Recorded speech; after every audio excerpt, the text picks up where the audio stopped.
वर्ष के इस अंतिम दिन फॉर्मूला 44 के नुस्खों के साथ हम एक बार फिर उपस्थित हैं।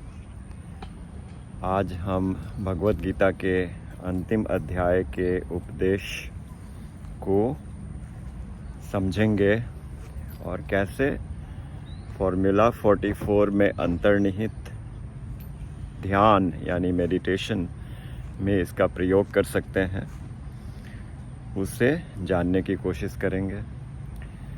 बड़ा ही खूबसूरत वातावरण है, बहुत हल्की बूंदी बांदी चल रही है, आकाश में बादल छाए हुए हैं। इस मैदान में सिंगापुर के वुडलैंड्स में मैं आपके समक्ष कुछ आध्यात्मिक ज्ञान को लेकर, और सिर्फ आध्यात्मिक ज्ञान ही नहीं, व्यवहारिक ज्ञान भी, स्वास्थ्य संबंधित ज्ञान को लेकर हम कुछ चर्चा करते हैं। तो पहले तो फॉर्मूला 44 को याद कर लीजिए कि 4 स्वास्थ्य से संबंधित, मन, बुद्धि, आत्मा और शरीर से संबंधित 4 खाने पीने की बातें हैं और 4 व्यायाम, ध्यान, प्राणायाम वगैरह की बातें हैं। तो एक मुट्ठी ड्राई फ्रूट्स और नट्स का सेवन हर रोज़ हम करें। 2 फलों का सेवन भी करें, एक सुबह और एक दोपहर में, और 3 हेल्पिंग्स भोजन में 4 हेल्पिंग्स अन्न का और वेजिटेबल्स, सैलड्स, सब्जियों का, और ऑर्गेनिक जो पदार्थ हैं, अन्न, सैलड्स, फ्रूट्स पहले हमने कह दिया, इसका सेवन करें। दाल, ऐसे सात्विक पदार्थों का। 1 fistful of nuts, 2 helpings of fruits, 3 glasses of warm water to be sipped in the morning, and 4 helpings of grains, cereals, lentils, salads, vegetables, etc.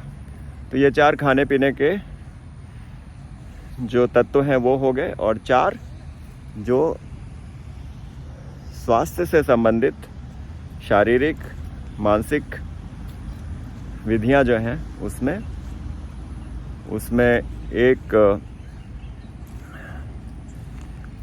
एक राउंड ध्यान का, 2 राउंड वॉकिंग के, सैर करने का, 3 राउंड्स प्राणायाम के, और 4 राउंड्स सूर्य नमस्कार का। अब 4 सूर्य नमस्कार मतलब 4 into 1 या 4 into 2 8 बार, या 4 into 3 12 बार, या 4 into 4 16 बार। 2 बार चलने का एक्सरसाइज करें। 10-12 किलोमीटर चलने की कोशिश करनी चाहिए हर रोज़, जितना भी हो सके। और प्राणायाम बड़ा ही सुंदर और बड़ा ही स्वास्थ्य के लिए लाभदायक है। कौन कौन से प्राणायाम? भ्रामरी, भस्त्रिका, फिर कपालभाति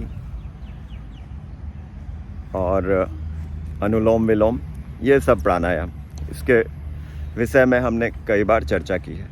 अब हम आज के बड़ा ही महत्वपूर्ण इस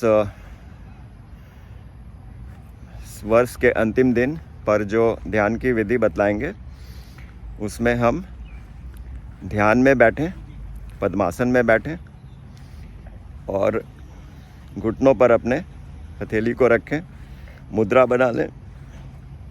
मुद्रा ज्ञान मुद्रा या चिन्ह मुद्रा, जैसे तर्जनी और अंगुष्ठ को अगर हम जोड़कर बैठते हैं उसे अपने घुटने पर रखते हैं तो वो ज्ञान की मुद्रा है।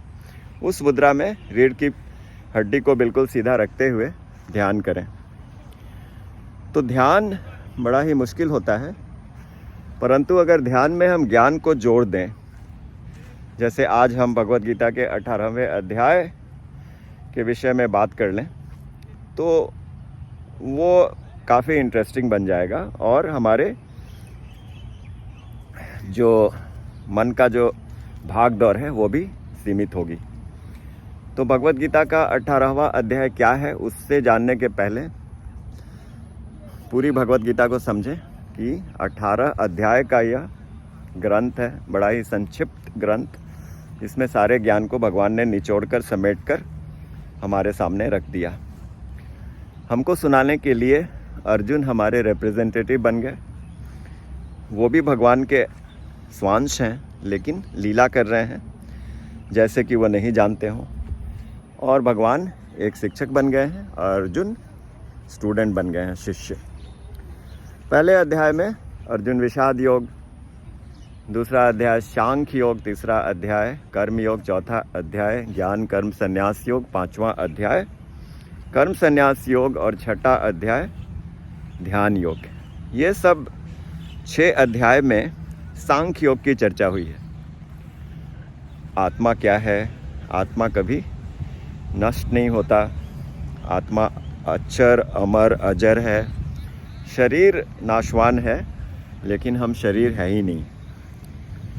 फिर हमें कैसे अपने जीवन को सुव्यवस्थित करना है, कैसे अपनी इंद्रियों, मन और बुद्धि पर काबू करना है आत्मा की शक्ति के द्वारा, इसका विस्तृत विवरण इन 6 अध्याय में बतलाया गया, ज्ञान की विधि, कर्म की विधि, ध्यान की विधि से। अगला 6 अध्याय जो है उसे कहते हैं ज्ञान विज्ञान योग, अक्षर ब्रह्म योग, राजविद्या राज्य गुह्यम योग, विभूति योग, विश्वरूप दर्शन योग और भक्ति योग। इन 6 अध्याय में भगवान ने भक्ति की महिमा का मंडन किया है कि कैसे अगर हम भगवान को सिर्फ मान लें, सिर्फ जान लेना ही उचित नहीं है, जानना तब समुचित है जब उन्हें माने। अन्यथा तो ज्ञान को इस कान से लिया और दूसरे कान से निकाल दिया। अगर उस ज्ञान को मान लेते हैं कि भगवान हैं, सर्वशक्तिमान हैं, तो वो रूप भी ले सकते हैं। ऐसा हम क्यों नहीं मानते हैं कि भगवान का रूप हो सकता है? हम कहते हैं कि भगवान सर्वशक्तिमान है, कुछ भी कर सकते हैं, तो रूप क्यों नहीं ले सकते? वही रूप लेकर कभी राम बनकर, कभी श्याम बनकर हमारे समक्ष आते हैं। तो श्याम बनकर, कृष्ण बनकर भगवान ने इस सनातन धर्म का जो विस्तृत वर्णन किया अर्जुन के सामने, उसमें ये 6 अध्याय जो बीच का है वो भक्ति के मार्ग को दर्शाता है। और मूल उसका यही शिक्षण है, हरि गुरु भजु नित गोविंद राधे, भाव निष्काम अनन्य बना दे, जिसे भागवत महापुराण में भी कहा गया, सवै पुंसा परो धर्मो यथो भक्तिर अधोक्षजे अहेतुकी अप्रतिहता ययात्मा संप्रसिद्धति। मतलब भक्ति करने से, भगवान को समर्पित होने से हमारे सारे कष्टों का निवारण हो जाएगा, हमें आनंद की प्राप्ति होगी, हमें शांति की प्राप्ति होगी। परम शांति, परम आनंद, सनातन शांति। तो सब कुछ मिल गया जीव को। अब उसकी कोई व्यथा नहीं रही, कोई संताप नहीं रहा, कोई चाहत नहीं रही। जब सब कुछ मिल गया, कृत्य हो गया। तो ये बीच के 6 अध्याय में भक्ति कैसे करना चाहिए और भक्ति क्या है उसका वर्णन है। और अंत के जो 6 अध्याय हैं उसमें किसका वर्णन है?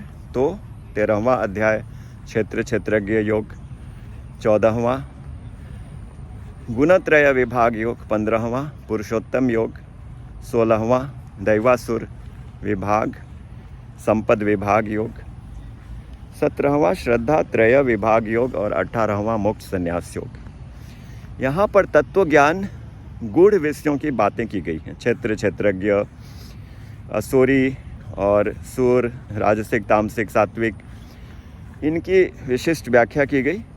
लेकिन आज का जो हमारा विषय है भगवान के कुछ चुनिंदे श्लोक जिससे भगवत गीता का समापन होता है, उस पर हम विशिष्ट चर्चा करते हैं। जैसे आप श्लोक 55 ले लीजिए, जिसमें भगवान कहते हैं,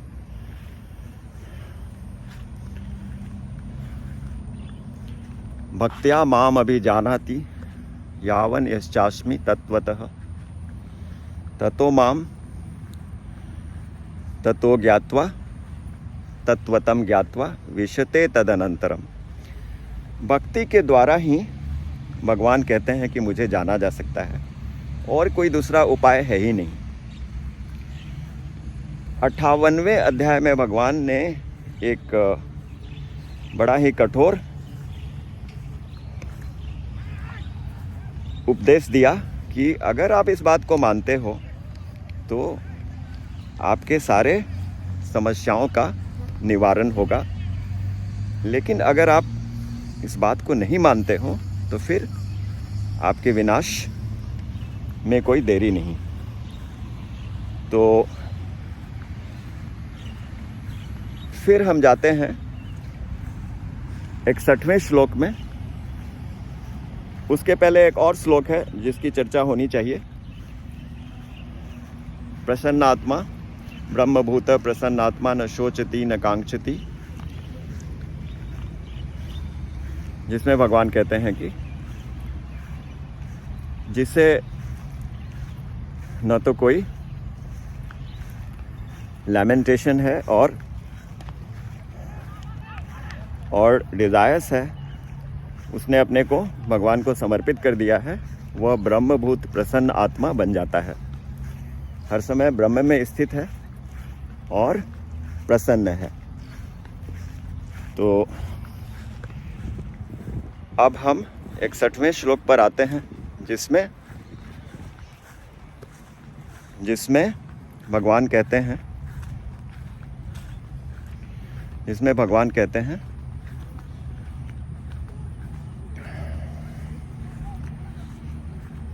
ईश्वरः सर्वभूतानां हृद्देशे अर्जुन तिष्ठति भ्रामयन् सर्वभूतानि यंत्रारूढ़ानि मायया। मैं सभी जीवों के हृदय में स्थित हूँ और ये जो आपका शरीर है ये 3 गुणों से माया से निर्मित है, और ये एक मशीन की तरह आपसे कार्य करा रहा है। इसलिए तमेव शरणम गच्छ सर्वभावेन भारत तत्प्रसादात् पराम शांतिम स्थानम प्राप्स्यसि शाश्वतम। आप इस माया के चक्कर से बचने के लिए भगवान की शरण में जाएं, और वहाँ आपको परम शांति, परम स्थान, परम आनंद की प्राप्ति होगी, और जो सनातन है। फिर भगवान कहते हैं इति ते ज्ञानम आख्यातम गुह्याद गुह्यतरम मया विमृश्येतेद अशेषेण यथेच्छसि तथा कुरु। ये सब ज्ञान मैंने आपको बतला दिया, जो बड़ा ही सीक्रेट है।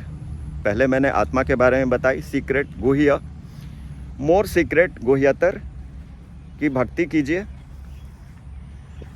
और कैसे इंद्रियों, मन, बुद्धि पर काबू करें, तत्व ज्ञान का मैंने सब कुछ बतलाया। और फिर गुह्यतम भक्ति से ही आपको सब कुछ की प्राप्ति होगी, वह बतलाया। तो अब मैं कहता हूँ सर्व गुह्यतमम भूय शृणु में परमम वच इष्टोसी में दृढ़म इति ततो वक्ष्यामि ते हितम। इसमें आपका कल्याण है, परम कल्याण है। और चूँकि मैं आपको चाहता हूँ, मैं आपसे प्रेम करता हूँ, आप मुझे प्रिय हैं, इसलिए मैं आपको यह सब बतला रहा हूँ कि क्या सबसे गुह्य, मोस्ट सीक्रेट, मोस्ट कॉन्फिडेंशियल, गुह्यतमम, सर्व गुह्यतमम अंतिम ज्ञान है। इससे बड़ा और कोई ज्ञान है नहीं। तब भगवान ने कहा मन मना भव मद भक्तो मद्याजी माम नमस्कुरु। मामे वैश्य सत्यम ते प्रति जाने प्रियोसी में। मेरी भक्ति करो, मुझे याद करो, हर समय निरंतर हमारा स्मरण करो। यज्ञ जो भी कार्य करते हो यज्ञ की तरह मुझे उसे अर्पित करो, मेरी पूजा करो, तुम मुझे प्राप्त हो जाओगे। तो अर्जुन यह कह सकते हैं कि यह ज्ञान तो पहले भी आपने मुझे दिया था। 9वें अध्याय के 34वें श्लोक में यही श्लोक आपने दोहराया था, मन मना भव मद भक्तो मद्याजी माम नमस्कुरु। तब भगवान ने एटॉमिक सबसे रहस्यमय बात बतलाई कि अभी तक आपने सिर हिलाया अर्जुन, लेकिन आपने सही नहीं पकड़ा। अब मैं आपको बतला रहा हूँ कि सर्वगुह्यतमम मोस्ट कॉन्फिडेंशियल क्या है, कि इतना कुछ कहने के बाद भी आपके अंदर यह विचार चल रहा है कि मैं युद्ध में अपने संबंधियों को मारूंगा, गुरु को मारूंगा, पाप लगेगा मुझे। तो मैं यह कह रहा हूँ, जो कि भगवत गीता का सबसे प्रमुख श्लोक है, उपसंहार है, सर्वधर्मान परित्यज्य मामेकम शरणं व्रज अहम त्वाम सर्व पापेभ्यो मोक्षयिष्यामि मा शुचः। पहला सर्वधर्मान परित्यज्य, ये जो मैंने वेद में बतलाया था, ऐसे करो अपने कार्यों को, क्षत्रिय ब्राह्मण शूद्र वैश्य जो भी हो, और ब्रह्मचर्य संन्यास गृहस्थ वानप्रस्थ जिस भी अवस्था में हो, उसको छोड़ो, उसको त्याग कर दो, उसको त्याग कर दो। तो फिर आपको उसमें जूझने की आवश्यकता नहीं है। और मामेकम शरणं व्रज, हमारी शरण में आ जाओ। जब हमारी शरण में आते हो तब तुझे उन धर्म कर्म को सोचने की आवश्यकता नहीं है, मैं उसकी जिम्मेवारी लेता हूँ। वो धर्म कर्म आपको नहीं लगेंगे, ऐसा भगवान ने कहा। तो अहम त्वाम सर्व पापेभ्यो, क्योंकि मैं आपके सारे पाप पुण्य उसको नहीं लगने दूंगा, क्योंकि आप मेरे कथनानुसार कार्य कर रहे हैं। तो ये कर्म धर्म आपको इफेक्ट नहीं करेगा, उसका आप पर कोई प्रतिक्रिया, उसकी प्रतिक्रिया नहीं होगी। ये बड़ा ही रहस्यमय विषय ये भगवान बतला रहे हैं। जैसे किसी पुलिस ऑफिसर ने अपने कांस्टेबल को बोला कि तुम गोली चलाओ, लाठी चार्ज करो, तो उससे जो क्षति हुई उसका ब्लेम, उसका दोष कांस्टेबल के ऊपर नहीं आता है, क्योंकि वह किसी हायर अथॉरिटी के अंतर्गत कार्य कर रहा है। वैसे ही भगवान कहते हैं, जब तुम हमारी बात को मानते हो हमारी शरण में आकर, तब तुम क्या होगा क्या नहीं तुम्हारे कार्य करने से उसकी चिंता मत करो। तो ये भगवत गीता का सर्वगुह्यतमम ज्ञान उन्होंने दे दिया, और यहाँ भगवत गीता का उपदेश समाप्त होता है। लेकिन भगवान ने कुछ बातें और कही कि जो इस ज्ञान को